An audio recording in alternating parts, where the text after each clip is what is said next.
Andertons here at the JVC Jazz Festival in New Orleans. We've got some eclectic, yeah, I think so, saxophone music going on here. I hope you can hear us over the din. But yeah, I'm with the wonderful Robert Keeley. Thank you. And you're smashing it with all your pedals at the moment. Social media's going crazy. But I don't really understand social media, so could you explain Absolutely. what's new? Oh my God, this is impossible. This is awesome. I'll have to get really excited about my pedals, huh? So, in an effort to be exciting, Actually, let me talk about... Taylor, just show them what we're up against. Pan round.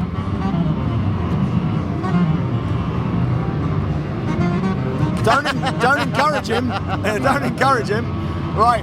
Okay, so come on, what's new? What's new in the world? The Fuzzbender. The Fuzzbender is our 3-transistor gargantuan fuzz, silicon and germanium. But then what's the best part is the best kind of implant, silicon and germanium. Exactly. So I've got a little bit of both worlds right there. But then I took it in. I ripped the EQ from a Boss MT2 Metal Zone, and I stuck it on there. I kid you not. That's what it is. Seriously? And you want to know what? You want to know how this thing came about? It actually came about due to our noise reduction techniques in here.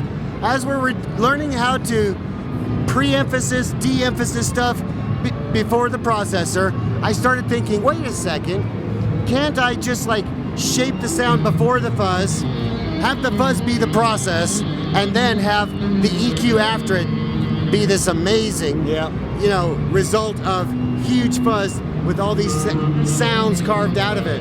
And sure enough, it works like magic. Believe it or not. I'm going to have to assume everything you just said in the last 1 minute was interesting. It was. Because I couldn't hear any of it. It was vaguely interesting to some saxophone player on a street corner. Just in a nutshell, I think I heard you say it's a fuzz pedal with the EQ and the gate from a Metal Zone built in. That's right. Wow! And what makes it special, but what makes it special, man, is I took noise reduction techniques to make it a monster fuzz. That's wicked. So that's what makes it unique. That's what makes it fun. So when's this coming?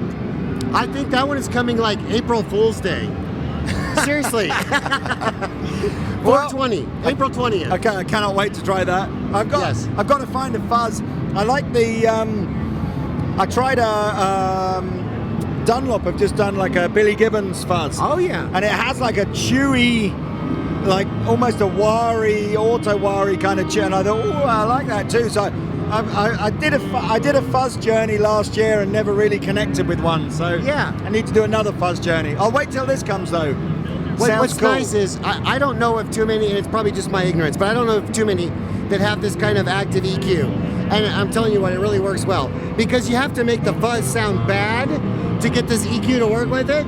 So you have to destroy the fuzz, then you add this EQ, and it comes out to a different beast. I'm telling you what, there's lots of sounds in it. Oh, wait, okay, cool. So what's the next one then? Okay, this is $149 too. How sexy is that? That's a great price. Yep. Our first out of the gate is going to be the Synth One. The Synth One is really amazing because it actually starts as one of those slow geared things like pedal steels where you have to swell in. Yep. But then what happens is Larry Lalonde from Primus came over to my office one day and said, I want a sound that goes wow, wow, wow. Exactly that. And I said, let me try to work on that. And sure enough, you start blending and stuff. We came up with all these crazy sounds. They're not modeled after keyboards. They're not modeled after anything like that. We're not doing like a C9, B9 thing.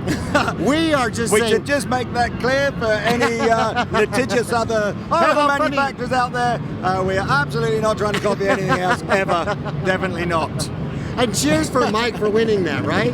I mean, he went overseas and he got it done. Yeah, to be honest with you, yeah, that 100%, a million %. He had to do that, and I'm so glad it went his way. Cool. Yeah. And so we make our own synthesizer sounds. We have a bunch of wave generation, and we have a bunch of ways of looking at the envelope and attack of your guitar. We're actually studying what you're doing and then creating different synthesizers of our own imagination. So they do a bunch of crazy stuff, and you can control that swell in attack so you can have, something like a saxophone. It is crazy. Okay, we'll have a play with that. We might even, I don't know how long this guy's going to be here, but if he's gone by the time we finish this, we'll plug these in and get a little bit of a listen. We can try. We can try. Is this one new? Absolutely. Yeah. That's our DVR. Delay and the DVR is reverb. drive, delay, and reverb. Oh, drive, delay, and reverb. Yep. And so That's everything I need in one pedal. I know. You remember the Golden Cello? Yeah, yeah. Well, this is like the Golden Symphony. Okay. And so it's got a drive channel that I think is actually one of our best sounding drives, because what happened is we were playing with the blues breaker. Yeah. And we started adding our katana and our tube amp type stuff to it. And then I said, you know what? I really don't still want it to be a blues breaker thing. I want a tube screamer thing too. And so I came up with the circuit mod that tube screamer's a blues breaker. Right. And I think it's brilliant sounding, because you got this Vox kind of chime over here, and then you got this tweed kind of dark, sinister thing going on over here, and it really works well. So that is coupled with a wet channel. Yeah. The wet channel's got delay or reverb. It gets too wet if you add both. And then we've got vintage and modern settings for both of them. So there's like a spring reverb, there's a plate reverb, and then you go to the delay side and you got a bucket brigade, and you got like a straight out digital delay. They actually blend so well together, and you can take this as an effects loop or an insert, so you can run effects in and out of it, just like we did with Daniel and the D&M. Yep. We've applied it to here, except no need to go inside the unit anymore, because now we have the switching on the side. The switching on the side is true bypass or trails or the effects loop. So you're not like bringing a screwdriver and a dental pick to, mess with your pedals at the gig. It's all right there. So I'm in love with it. I think for guys that just want a pedal that has drive and some wet, sitting in their bedroom, sitting in their office, at a gig, one pedal solution. Oh, that's cool, man. Yep, and I got one more. Go for it. Which one one? more is, we have been working on this for 2.5 years straight. It has been kicking our butt that long. But now we are masters of the circuit board and the pedal world. This is our new 24-bit dream platform. One day about 1.5 years ago, I came up with this idea in my head, because I was actually sick and tired of like pitch modulated all this time, right? I said, I want something that moves in the background, that moves and has motion to my sound, but is not pitchy. And I started thinking, wait, isn't that flanging? Isn't that where I hear Yeah. but not pitchy? Sure enough, has it been done before? No, no one's doing it. And I'm like, rad. And we put it in one of our small pedals for a while, and now we've been working on this digital platform for literally 2.5 years. So now you get our neo-vintage tape flange delay. And it is this motion in the background that's glorious. It changes, it gives you something to play against, but it's not changing pitch on you, and it's not irritating. It doesn't sound like a chorus pedal if you string out some notes. So I'm in love with it. It's got everything from presets to tap tempo. You can plug in an expression pedal, and you can memorize any number of controls, and then you can set the min and max for it. So, like, isn't it the worst when you use an expression pedal and it goes up too fast? Mm-hmm. Useless. Not anymore. It's just like here to here, and if this one, I just wanted this to be the full range. You save it, it saves with the presets. You take the power away, come back to a gig at 6 months later, and plug it in, still memorize it all. Well, we should absolutely, now the sax man's gone, try and plug this stuff in.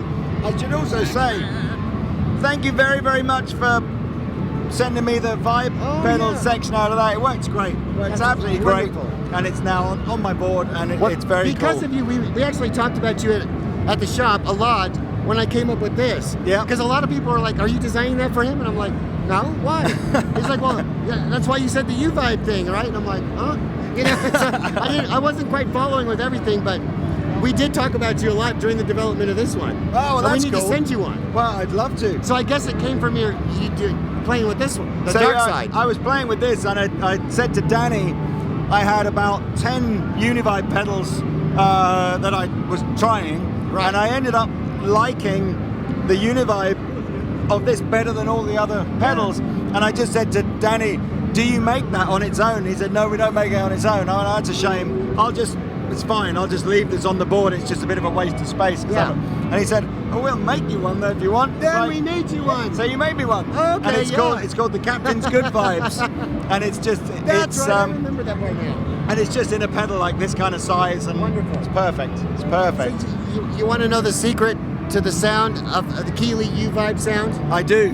Okay, so the first go around with experimenting with Univibe sounds was on our Monterey pedal, and it already sounded, when I compared to real Univibes, I was like, wow, it is hard to get that depth in digital products. I want the depth, yeah. So that's what we do. I sit around and I brainstorm. I'm thinking like, how do I control the depth and how do I control the throb?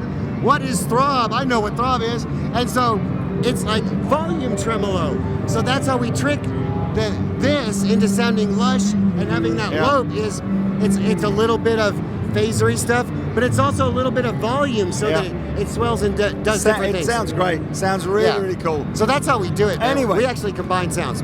Can we? Yeah, well, it's great. It's lovely to see you, man. Yes, I hope sir. business is good. I gather it is. Last year was our best year, thanks to you guys. Oh, that's very kind of you. So yeah, Andertons. let's see if we can make some noise. Nice. Anyway, thanks for watching, guys. Please like and subscribe. Videos coming thick and fast on this here channel. Anyway, NAMM 2019. See you later. There you go. Here's the drive sound.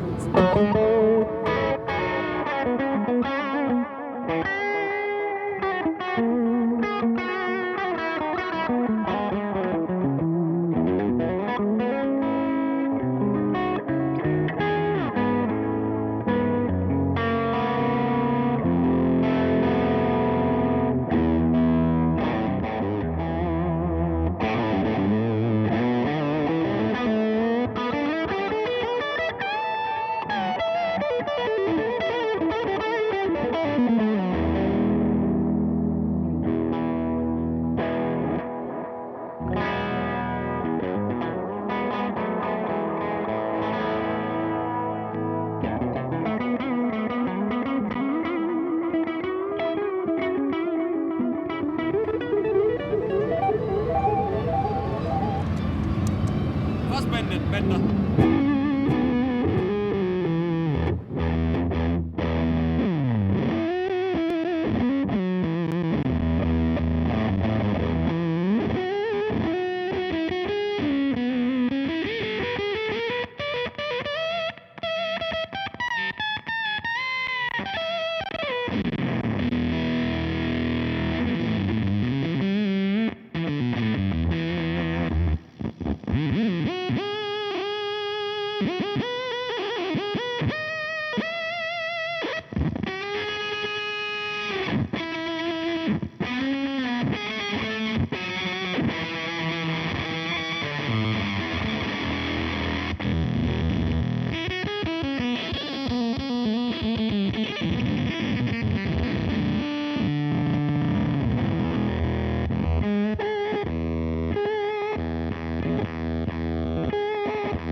DJ Keeley on the screen.